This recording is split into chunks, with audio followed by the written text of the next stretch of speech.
time for that one. Kind of made it. I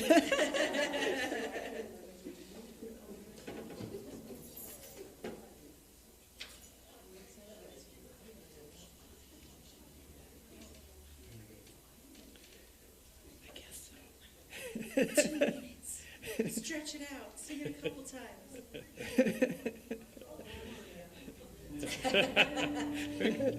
Judy's ready.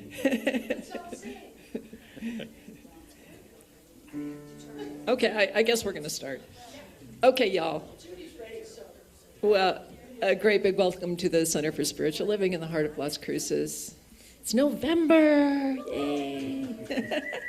Welcome. It's so wonderful to see you all. I'm Sarah, and this is Doug. We're going to start you off with a little music. So, yeah, I invite you to stand if you're not already standing, which most of you are. Turn this way. Turn to your left.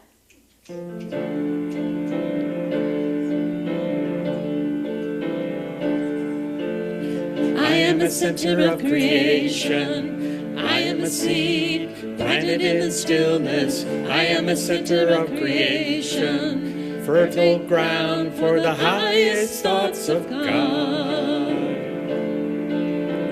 I am a center of creation. I am a tree rooted in fullness. I am a center of creation, fertile ground for the highest thoughts of God. I am the center of creation. I am complete, living in wholeness. I am the center of creation, fertile ground for the highest thoughts of God. I am a center of creation. I am a seed planted in stillness. I am a center of creation, fertile ground for the highest thoughts of God.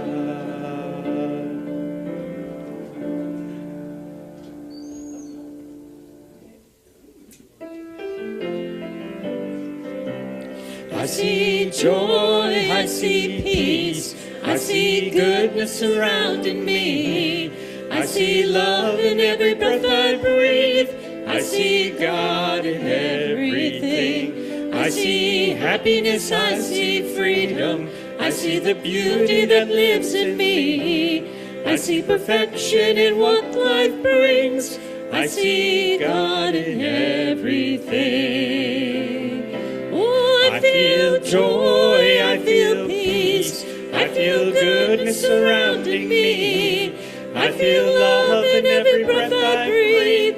I feel God in everything. I feel happiness, I feel freedom.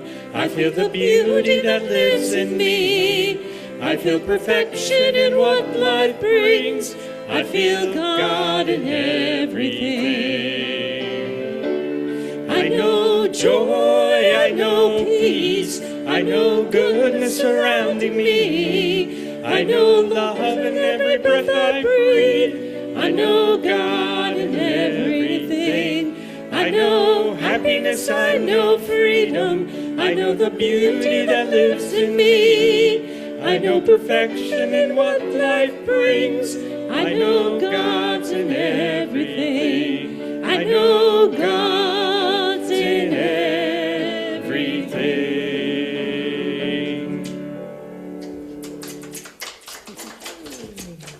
Good morning, everyone.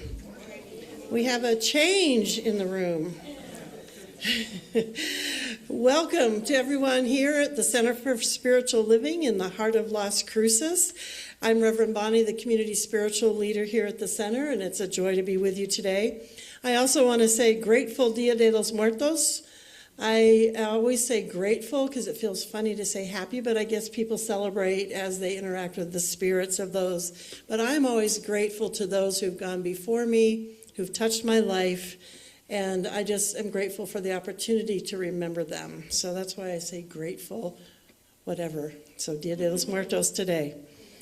And here at the Center for Spiritual Living in the heart of Las Cruces, we are more than a Sunday service. We are a growing and changing, adaptable, heart-centered community grounded in spiritual principles and open-hearted love. Our vision is a world in loving partnership for the good of all, and that begins right here as we interact with each other each Sunday. If you're here for the first time, welcome, although I think I recognize all faces in the room. We're glad you found us. And if you haven't already received a gift bag, be sure to pick one up. I don't know where there's the folks that are online. Hello, welcome to you. We're grateful for you joining us as well. And there's so much goodness unfolding. Be sure to check your newsletter. I'm going to just give you a snippet of what we're heading into as we move into this beautiful fall. We are still in need of gently used Science of Mind magazine issues, so please leave them here during the office hours with Meg or in the bookstore on Sunday. Anything that you can give us from your collection is welcome. And it's used to inspire our community. We share them with other folks when we go different places. We also still need some help in the garden. We've had one person step up and say they'd be willing to help, but we'd like to see anybody else who likes to get their hands in the dirt. The garden's right outside this window. It has the irises and things in it. So anyone who's interested in helping with that, please see Yvette or call the office and let us know. Our events team, yay, we have an events team, is meeting Wednesday at 3 o'clock in the social hall. If you'd like to be a part of that team to help them dream up and build the fun, connection-filled events that bring our community together, you are warmly welcome to join them for that meeting. And we're looking to make it a team so that it doesn't all fall on one person's shoulders. So please participate in that. And save the date. We are having a Christmas Eve celebration again this year, yay, called The Light of Hope, and it will be held on Wednesday, December 24th from 4 to 5:30, and they will gather afterwards, or we will gather afterwards in the social hall for fellowship, baked goods, and the joy of the season. So please stay tuned as more details come to pass. It'll be mostly musical, and we are inviting other centers to join in with us. And now, please welcome to the platform Judy Hunt, our practitioner in service.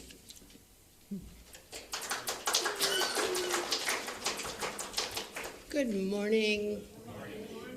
You look as good as the day is, I tell you. That's so great. I kind of like this. It's cozy. It's just a little hard to see the words, but yeah, good. Welcome. I'm Judy Hunt, as they already said. We are a community that believes in the power of prayer. If we are nothing else, that's who we are. And we are active about it. There are prayer slips, requests for prayer on the seat backs in front of you. And that's how we know where you'd like us to focus. And we meet every week from all 4 centers of New Thought here in Las Cruces. And we pray with you every week for what you're working on, visualizing, needing, however you want to phrase it. We don't judge. We also don't talk about it. We just pray with you. And you know that that's powerful. And almost everyone in this room can attest to that, because that's how we live and how we walk through life. So use us. We are here today in our stoles. There are people to pray with you. Beth's in the back. There she is. She's flashing it now. So there's people here to pray with you. If there's anything on your hearts today that you just don't need to leave the service with, just come over and we'll be happy to give you a short treatment. And it works a treat. It really does. So short and sweet. So don't leave with anything. We also love hearing how Spirit is working and moving and changing in your life. So that's what the gratitude cards are for. There's always room for gratitude. So let us know that too. And it feeds us. The whole process is nutritional. So please play with us and put those requests in. And I think that's it for now. Now it is time for song. Oops. I want the people on the internet to know that there's a button on our website that you can request prayer. So you don't need to be here physically for it. Just fill it out there and I will get it. And I will add it to the list and we are with you. All right, and now it's time for song, silence, and prayer.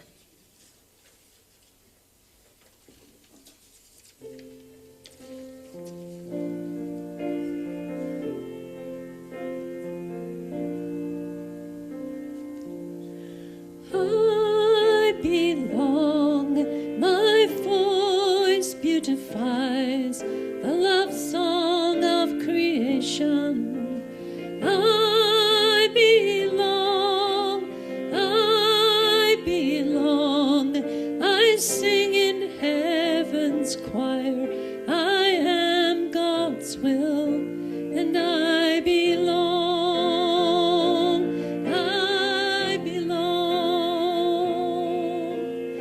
You belong, your voice beautifies the love song of creation.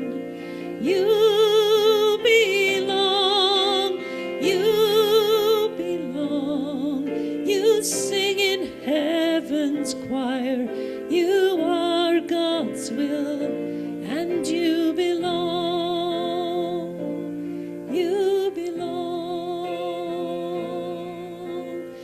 Oh, we belong, our voices beautify the love song of creation. We belong, we sing in heaven's choir. We are God's will, and we belong, we belong, oh, we belong.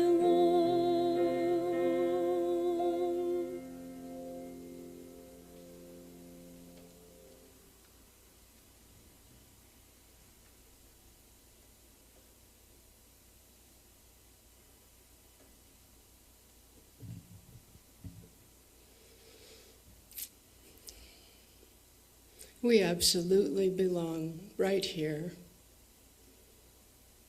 because God is at the center of each of us. And of course we would gather to share that love and joy and peace and gratitude. And we're here today, blessed and aware of it, with our hearts wide open, receiving and allowing God to flow in us so richly that it can't help but pour out to everyone around us. That is who we are together, and it is a beautiful thing. And we are so blessed. And I am so grateful to know these things and to know each of you in love. And so it is. Our reading today looks really interesting. It's from Manisha Melwani, and it's called Detaching from Likes and Dislikes for Your Spiritual Growth. Amen. Yeah. It's a pain, but it's true. That's probably why the graphic had that side-eye picture, because it is a pain. She'll get into it, but here we are. Attachments come in pairs of opposites, likes and dislikes. A liking for something usually comes along with a dislike for the opposite of what you like. For example, you like soft, soothing music and dislike hard rock and heavy metal. Whenever you hear hard rock on the radio, you immediately change the station. Your dislike of hard rock comes with a liking for the opposite, which in this case is the soothing music.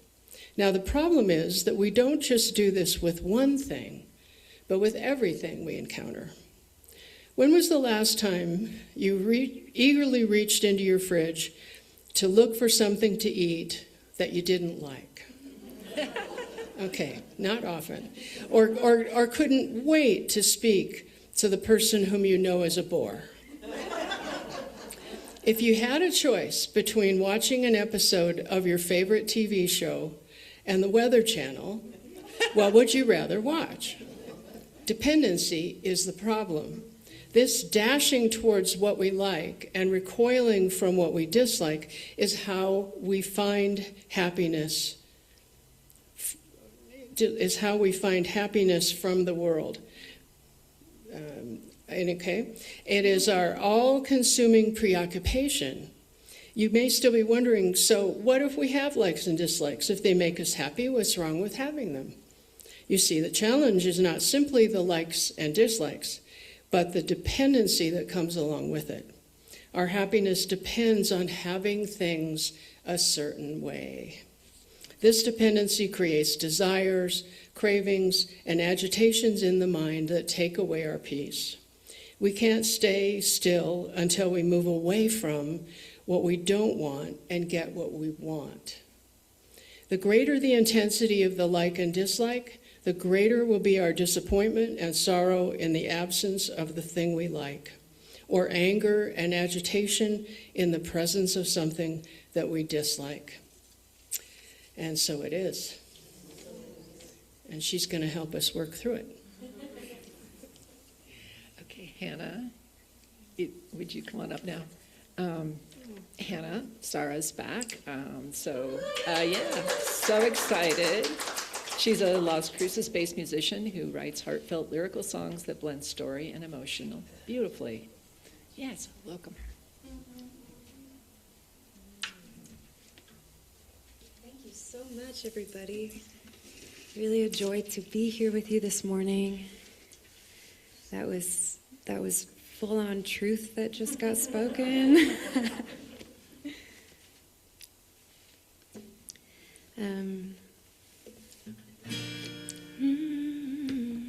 I think one of the things that helps us sort of temper ourselves in the face of this mental agitation and these cravings and aversions that fill our lives is an understanding of impermanence. So this is a song that sort of centers around impermanence.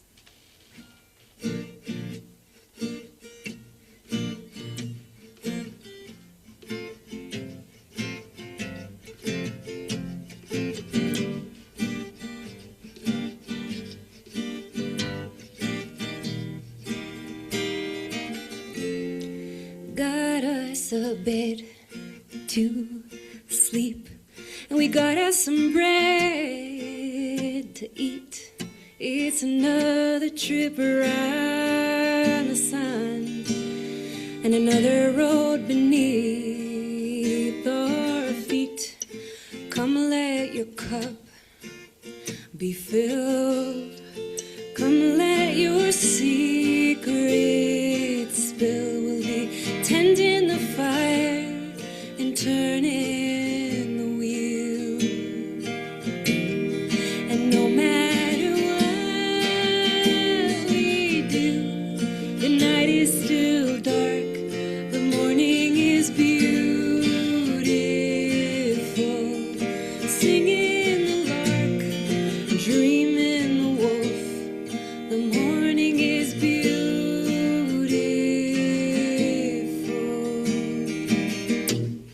Well, mine is a simple heart, and my dreams are simple dreams. Won't you give me a road to roam? I want you roaming next to me. Good is this life we share. Good is this love we feel as we're tending the fire and turning the wheel. And no matter what we do, the night is still dark, the morning is beautiful. Singing the lark, dreaming the wolf, the morning is beautiful. Here comes the impermanence part. So come on, you crazy fool. The river is wide, the river will carry you. Time's gonna take you either way, so come and let it carry you. Oh, come on, you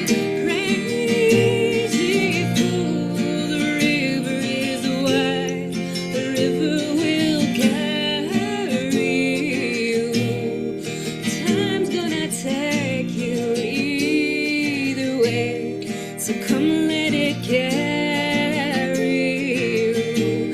Time's gonna take you either way. So come let it carry you. I say time's gonna take us either way. So come let it carry you.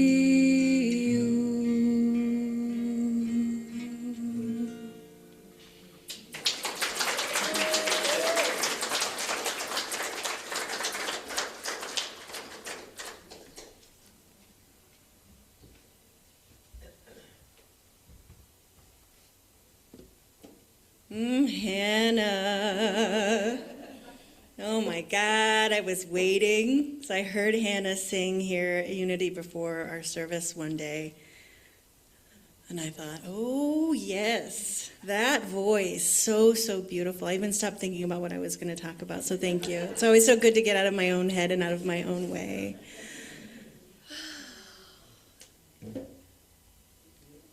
I'm marinating in your voice right now. Thank you. Hello, everybody. Hi, my name is Yvette Trujillo. I'm a practitioner here at this beautiful Center for Spiritual Living in the heart of Las Cruces. And it is so, so wonderful to be with you here today. Y'all look particularly yummy and beautiful today. I don't know if it's the new orientation or there's extra fall colors that are happening here, but you really, really do look beautiful. So what are we talking about this month? Loving the unlikable. All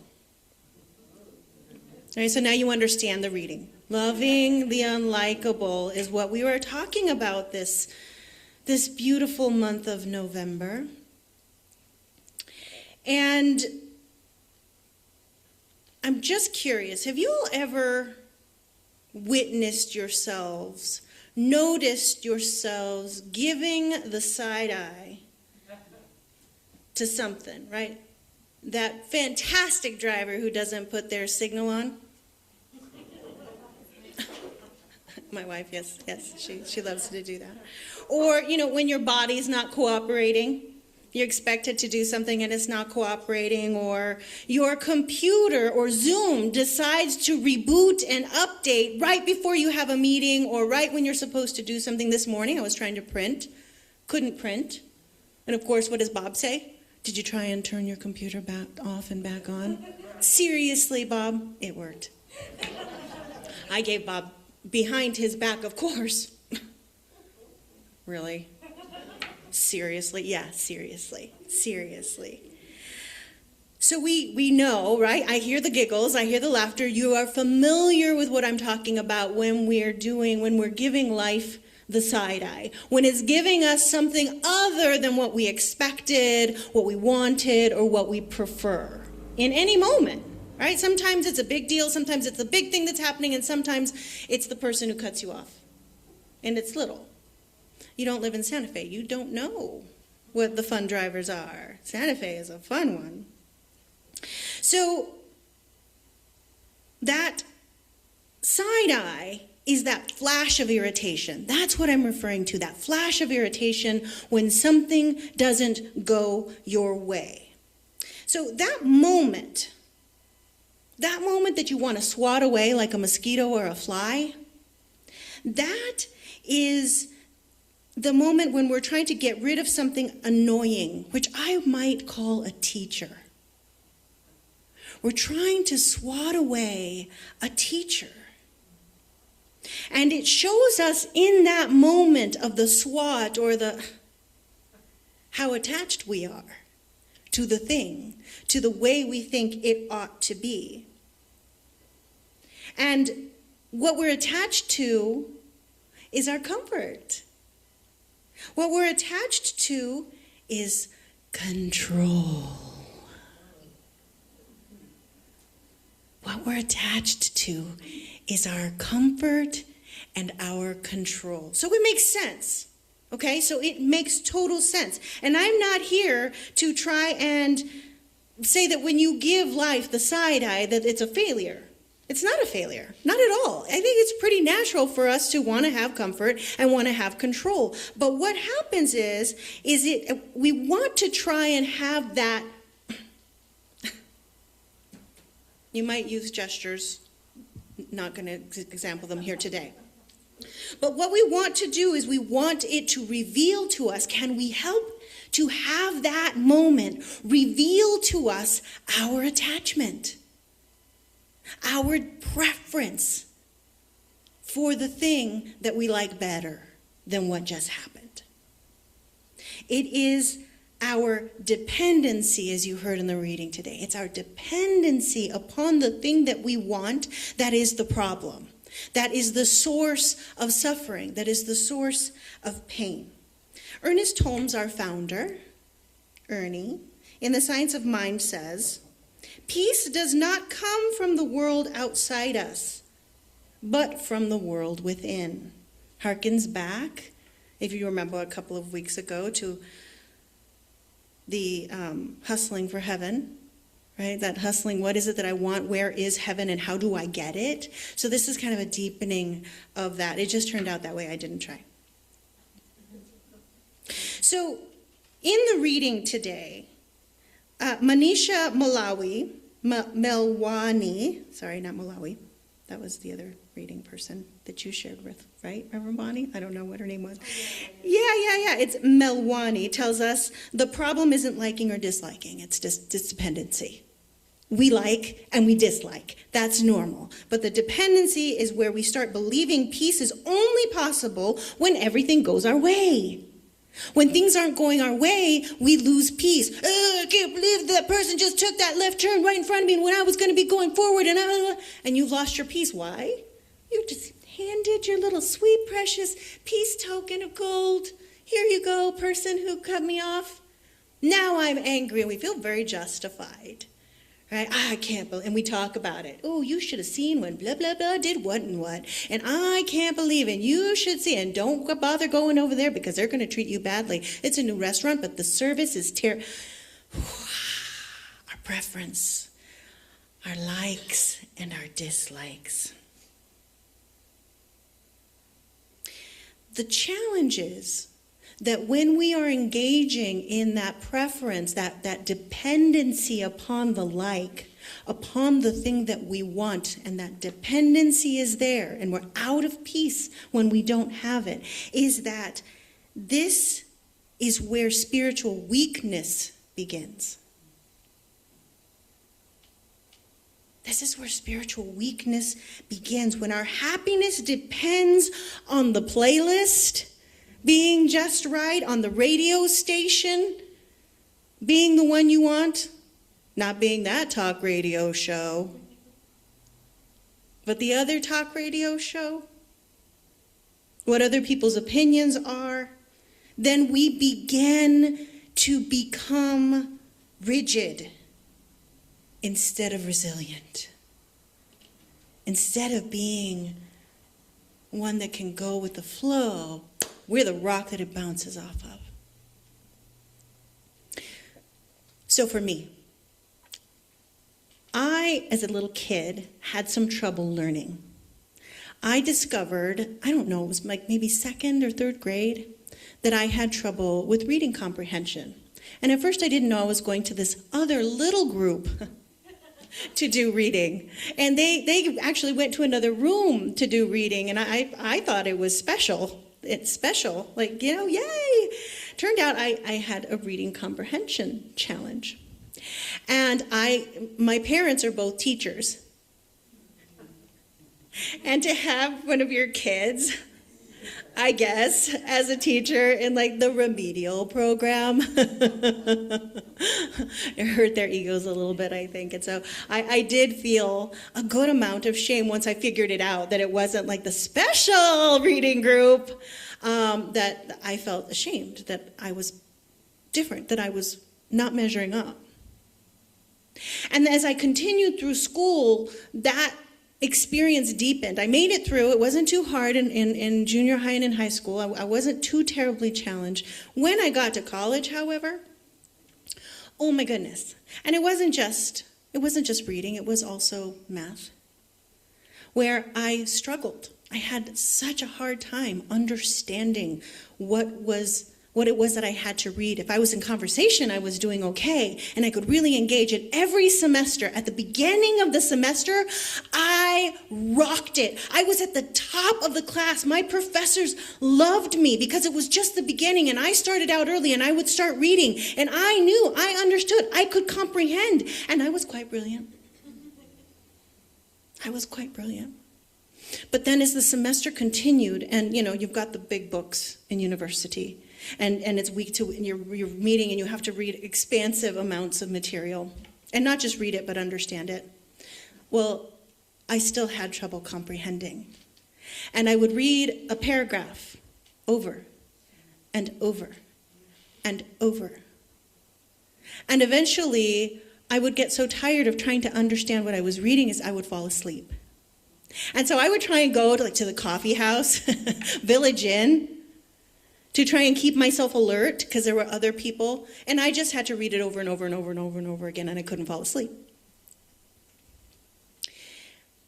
And that was really hard. Because I didn't fit the mold, because I didn't fit what I was told was smart, what I was told was intelligent, I began to think that I was not, that I was dumb, that I was stupid. And I would tell myself that because the world said, this is what smart looks like. This is what smart can do. And because I heard that and I was told that in response to my own performance, I believed it. I believed it. And so because there was a thing and a preference in the world for a way of expressing intelligence, I was therefore not. And a few years ago, not that long ago, I began to explore, with the help of my dear friend, Reverend Kamatara, what alternatives might look like. Because she knew me beyond my reading comprehension. She knew me beyond my productivity, because I'm also at a slower pace than a lot of people. I'm very New Mexico. I'm very New Mexico. It takes me time. I want to marinate in it. I want to get it in me. And in school, there's not time for that. And at work, you have to be productive and get it done. And so she helped me to see and understand that it wasn't that there was a deficiency in me, but that I had a different capacity. I had a different pace, not less than, but different. And so I began to shift and understand that there was a new way of seeing wisdom. There was a new way of seeing intellect. But I was walking through this attachment because the world told me a preference, even though it didn't serve me, a dependency on a way of seeing intelligence that was different. But I got to shift and see something else. I got to see a wise Yvette. I walked through the valley of the shadow of death for many, many years thinking that I was stupid.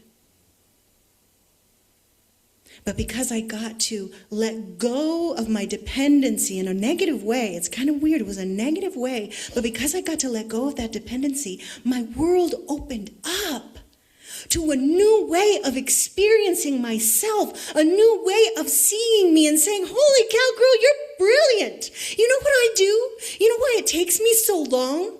I build a 3D model in my brain of everything that I know. And when something gets tweaked up here, I know it's going to affect that over there. When you say, oh, we're just going to not do that anymore, seriously? Do you understand how many people are going to be impacted by that one seemingly small thing? I know, because I build a 3D picture in my mind. And what Spirit had available for me beyond my dependency on a model of intelligence that was different than the one that was handed to me was an expansive sense of love and appreciation for this precious little thing. Truly.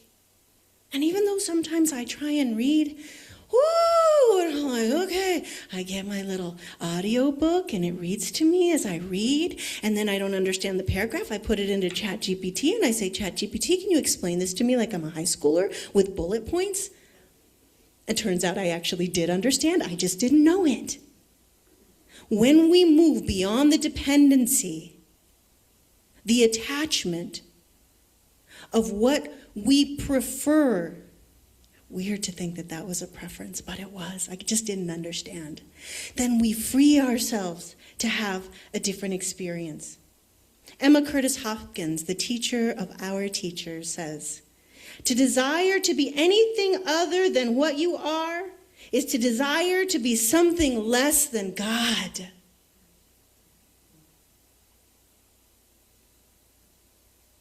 They call it neurodivergent. I'm neurodivergent. That's pretty stinking cool. That sounds neato torpedo. I learn different. I process information different. That's it. I do not desire to be something less than God. Dependency breeds fragility. And letting go of control restores our freedom. When we are dependent on our preferences, then we are not actually stepping into the true remembering of who we are, into the faith that we are connected to the one life, the one power, the one presence. When we are wanting our preferences to come from the world, when we are wanting the peace to come from the world, from the thing out there, then we are no longer depending on or standing in our faith that the joy and love and connection is coming from within us. We've stepped outside of that. We live in a world that is built for convenience, so we're going to change direction here for just a second. We live in a world that's built for convenience, right? We can get everything in like 2 days. We can get our groceries delivered. We can on-demand a movie. We can watch an entire series in a day. No more the days of waiting for the next week and the next episode, right? And that sounds like freedom. It sounds pretty cool. But it's quietly making us spiritually fragile.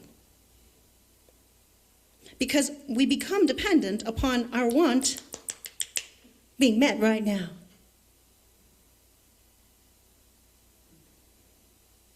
We curate our lives to such detail. I'm going to show you how many Pinterest boards I have with the right color carpet and the blinds. And I'm trying to build this feel in my house. And I want to develop it. And when it doesn't match that, I'm annoyed. I'm annoyed when my outfit doesn't look like that really fantastic outfit that I saw in the catalog that I tried to rebuild. It makes us spiritually fragile because we have an expectation then that the world and our lives unfold in that same kind of instant way. And it's easy. I can't tell you how many things I order on Amazon's my ordering, and I get it tomorrow if I want it. But here's the thing, every time that we eliminate what irritates us, we lose the chance to practice patience, tolerance, and presence. Every time we can get something instantly, and it's joyful, I'm not going to lie, I use it all the time, but we lose an opportunity to practice that. Convenience promises peace, but delivers dependency. If the instant everything went away tomorrow, what would your experience be? And some of us have different attachments. Some of us don't really use it all that much. Some of us use it a lot. Capacity to know God in all of its variety, in the good, in the happy, in the instant, in exactly what I wanted, or in the annoyance, in the not quite what I was expecting, in the absolute opposite of what I wanted out of my life and out of my experience. When we lose the experience of the fullness and expansiveness of God, when we've become accustomed to the instant gratification of our lives today, it feels like something's really wrong. It feels like something's really broken. And when we curate our lives too precisely, just like my Pinterest board, these people that aren't exactly how I want them to show up, I have an idea of what a friend looks like, sounds like, talks like, makes me laugh, how easy it feels to be around them. And when I'm around a new person and I don't feel that ease and joy, and it's just wonderful the first second we interact, there's something wrong. There's something wrong. I make it wrong. When we curate our lives too precisely, only letting in what we like, we edge out God. Not because God goes anywhere, but because we stop being available to the unexpected ways that Spirit moves. We become unavailable to God. I don't like that person very much. I don't want to hang out with them. I don't like going to that place. It didn't feed me the first time I showed up.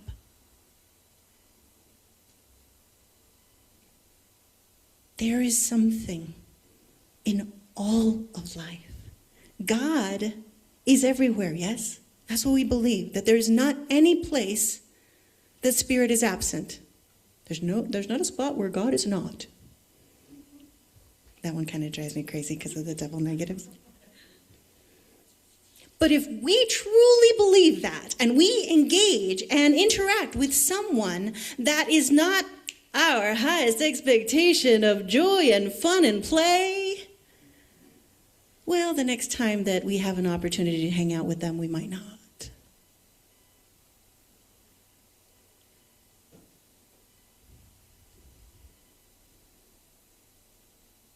Life is not static but dynamic. This is from Ernest Holmes, The Hidden Power of the Bible. Life is not static but dynamic. The infinite gives itself eternally to the finite, and the finite receives in proportion to its receptivity. The infinite gives its expansive self to the finite. But how receptive are we when we become a world and a people who want it right away? And we don't give time to learn, to hear, to grow, to listen to the whisper that Spirit has available to us in that moment. God doesn't only show up in the soothing music that we prefer, but in the metal rock, in the fusion jazz. I love jazz, not fusion jazz, not my favorite. I'm like, I can't get the timing. There's no timing. It drives me crazy. But God doesn't only show up in the music that we prefer. The interruptions, the people who push our buttons. If we curate so tightly our lives, we stop experiencing the wilderness of the divine. We stop experiencing it because we don't open ourselves up to something other than what we prefer. We close ourselves off to the mystical, to the awe, to the wonder of life. You didn't plan and set up that stunning sunset. It just was, and you showed up for it. You opened your eyes and you said, holy cow. There is God. You don't curate that. You can't curate that. Your idea that you curate, that you begin to put together with your preferences, is your limited mind. Now, there's nothing wrong with curating. There's nothing wrong with building the Pinterest board. That is your way from your limited perspective to build an idea of your heaven. That's not a bad thing. The challenge is that, the last step of prayer is release. And we hold on really tight. It should be a red sports car. It should be a love interest that looks a particular way or that acts a particular way right from the beginning. Instead, when we say our prayer and we say and declare what our preferences are, we try in our prayer to get to the core. What are the qualities of the divine? And then it goes from our limited idea of what heaven, of what good is, of what wonder is, and it gets expanded out by that which created the universe. Your little idea, God's idea. But when we curate so committedly and so decidedly on our preference, we cut off the experience of the divine.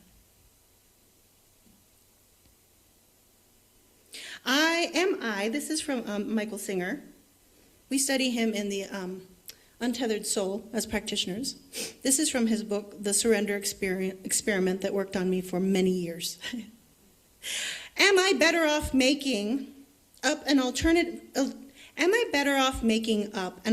reality in my mind and then fighting with reality to make it be my way? Or am I better off letting go of what I want and serving the same forces of reality that managed to create the entire perfection of the universe around me?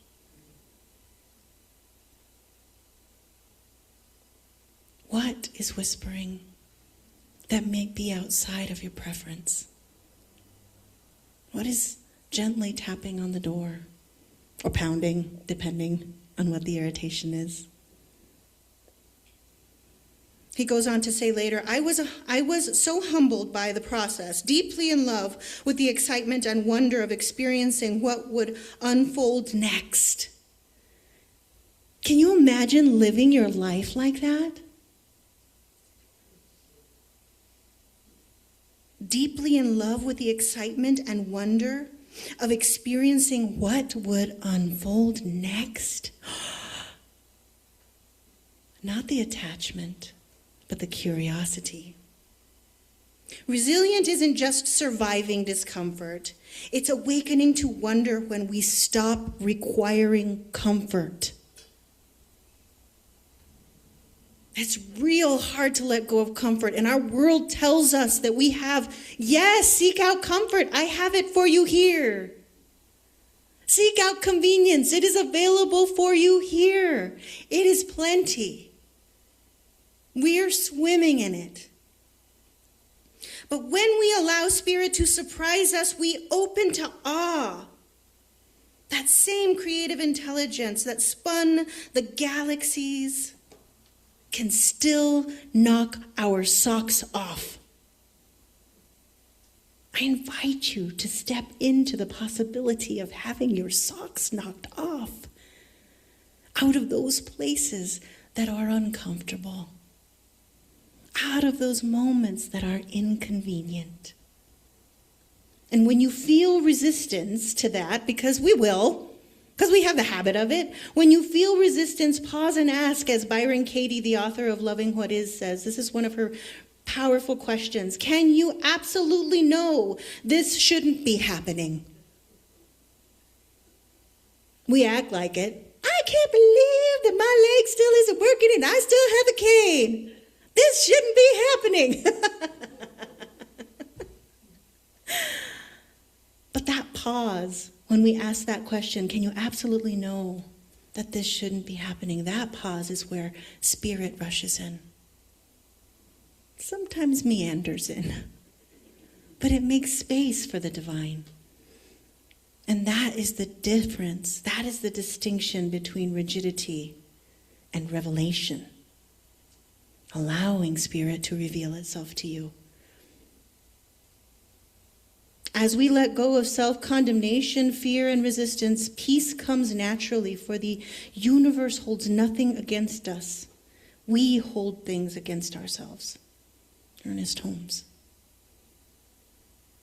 Peace isn't withheld from God, by God.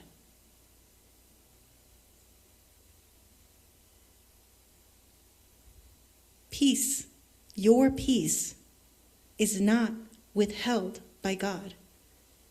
It is blocked by our resistance and by our clinging to preferences and fear. And so the next time, I invite you, the next time you feel yourself in that side eye,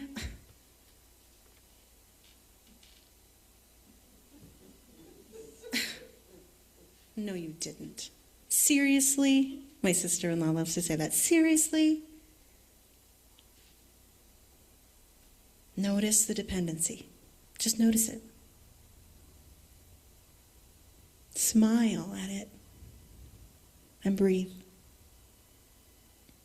That breath is where spirit meets you. And maybe, just maybe, the next time you catch yourself rolling your eyes at life, giving it that side eye, you can instead give it the sacred side eye. Seriously, God? What do you have for me here? Because this is super annoying. But I believe that you are present in this. That sacred side eye. That is the place where we get to begin to pause and question all of these assumptions that we've made, all of these attachments to what we know to be true. Remember, we're always making it up. We're just making it up. We're just making it up. The rules of how things are supposed to be are all made up right by us. We made it up. Who says? Somebody. Did they know better? No. And so I invite you this week to just take that. We're going to be annoyed many times. It will happen. It happens. It happens. It happens. It happens. And when you feel it, when you're in the car, when you're sitting at your computer, when life is doing its thing, pause, breathe, and make space for the divine to rush in and reveal to you the awe, the mysticism, and the wonder of life. Namaste. And so I invite the practitioners to circle the room.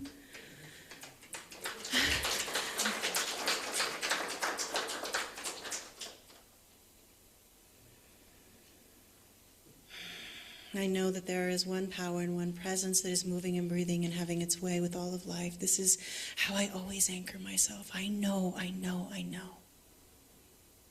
There is a part of me that always knows that the power and presence of the divine is vibrating within every particle of the universe. Always, whether I'm paying attention or not. And so I know, I declare, I remember, and I set my attention on that truth right now. That God is right here. It is in the vibration of the sound of my voice. It is in the inhalation and the exhalation of every body that is in here.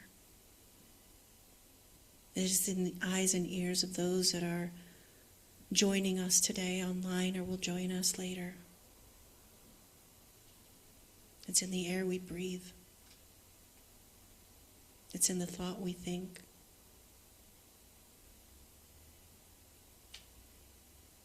God is. I am. God is.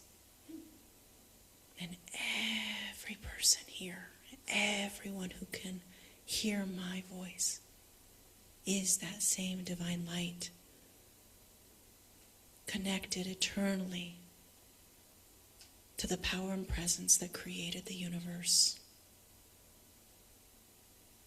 And as I remember that, as I remember that bigness, that wonder, that awe, that we are infinitely connected to the divine in every moment, I know and declare that there is an expansion, an opening of our hearts to receive, to remember, to know that even in the inconvenience, even in the discomfort, even in the annoyance, God is present right here and right now. And so I know and declare that there is an opening, that there is a pause, that there is a breath,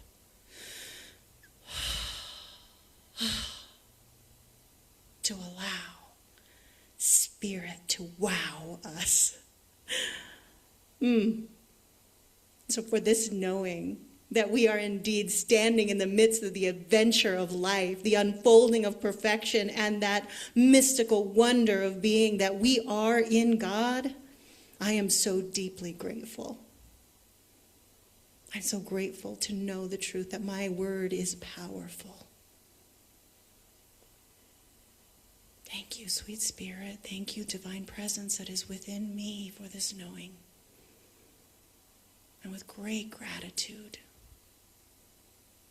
and deep peace, I surrender my word, knowing that it is done now.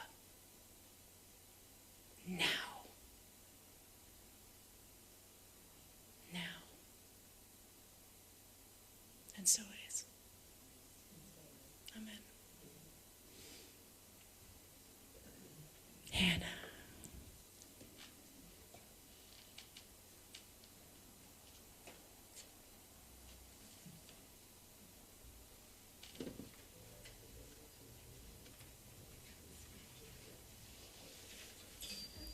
I think I needed to hear every word of that today. That was beautiful. I'm going to play a song that has two characters in it. One is the protagonist, that's maybe me or you or whoever you envision as the journeyer through the song. And then there's a spider, which is the embodiment of like the wise being that this journeyer encounters. And it has a lot of similar themes to what Yvette just shared with us. There's a lot of like push and pull and like, what do I do? What do I do? What do I do? Where do I go? Who do I be? And the spider's just like, well, you know, I just stay at the center of my web and everything that I need comes to me.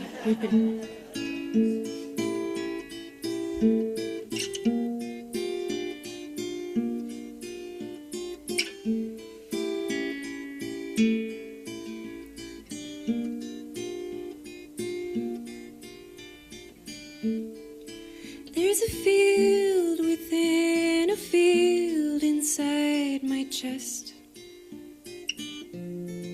And through this field I go wandering. And in this field within a field inside my chest, Black Widow sits quiet. I say, what are you doing? And she says, from the center of her web, I am listening to the music of the great silence.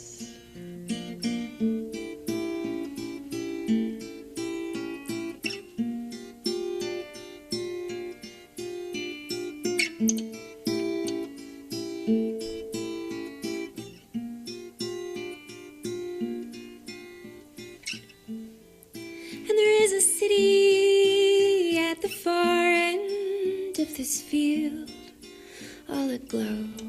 In different city I come to you a stranger, but I know Black Widow, she has been this way before.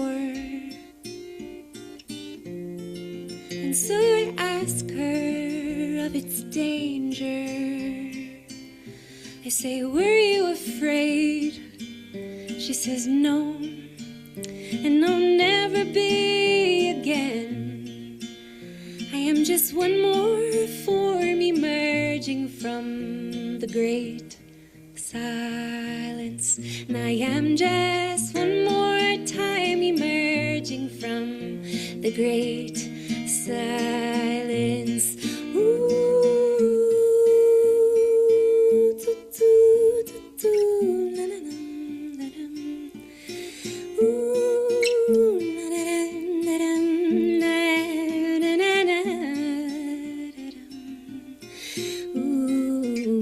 There's a field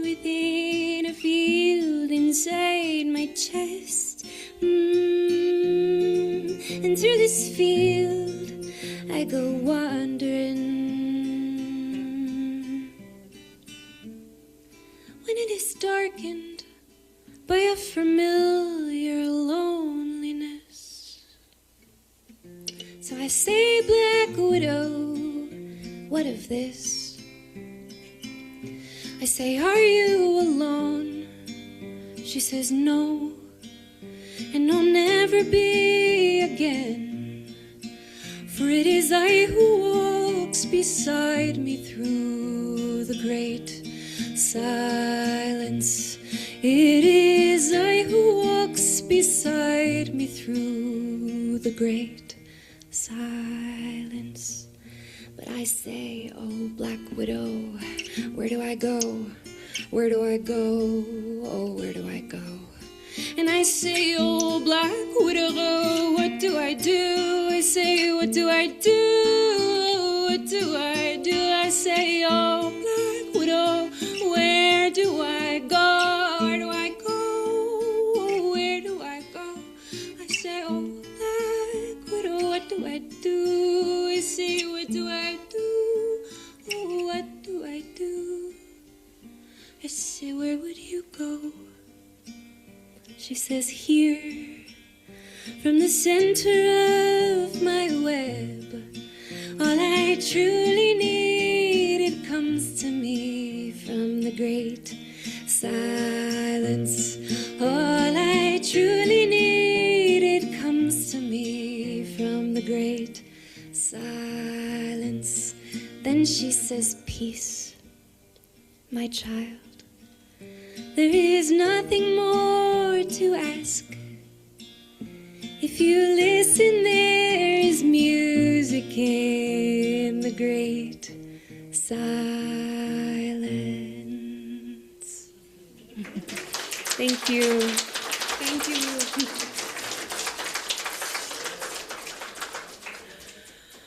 Oh, what a beautiful song. What a beautiful voice. Such a gift. Thank you for sharing again with us, Hannah. Hannah Zara.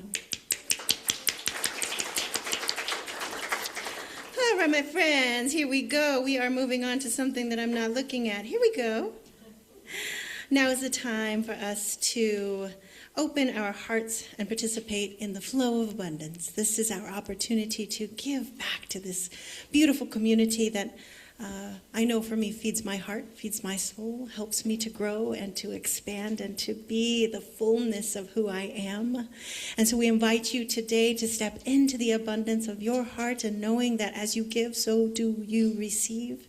And every time that you give here at the Center for Spiritual Living in the heart of Las Cruces, we contribute 10% out to a nonprofit in our community that is doing good in the world. And so this month, we are sending our tithe to La Esperanza. La Esperanza provides coats and shoes for children in need in our community. And so it is indeed a wonderful, wonderful opportunity for us to serve and support our community. So let us read our blessing. There we go, all together now. Divine love through me blesses and multiplies all that I have, all that I give, and all that I receive. Thank you, God, in me. So it is.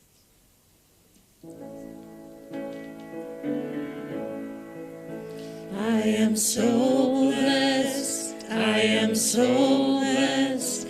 I am so grateful for all that I have. I am so blessed. I am so blessed. I am so grateful. I am so blessed.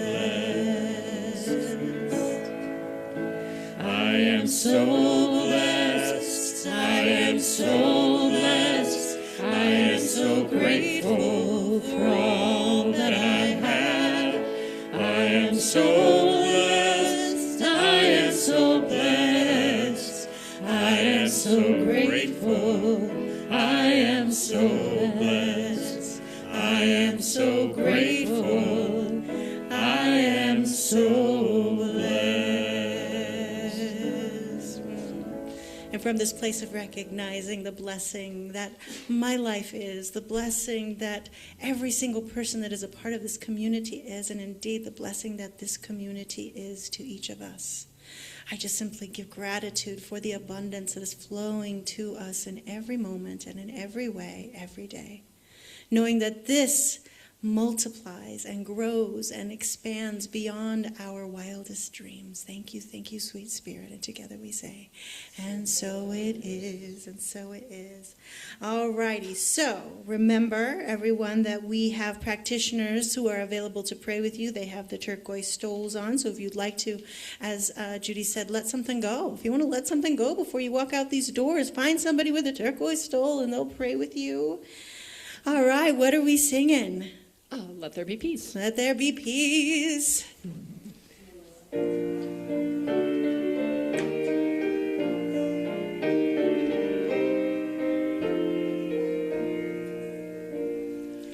Let there be peace on earth, and let it begin with me.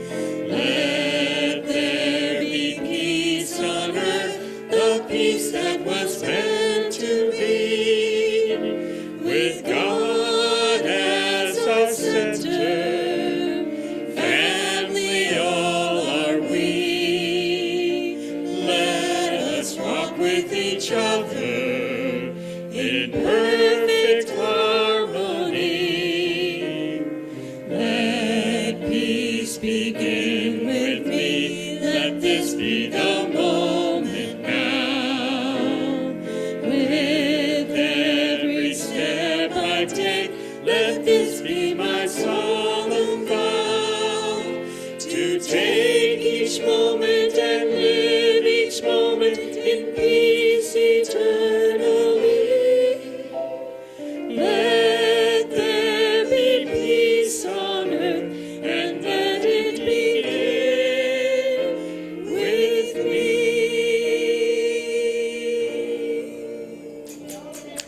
Thank you, everyone. Have a beautiful week. I love that spontaneity. That makes me so happy.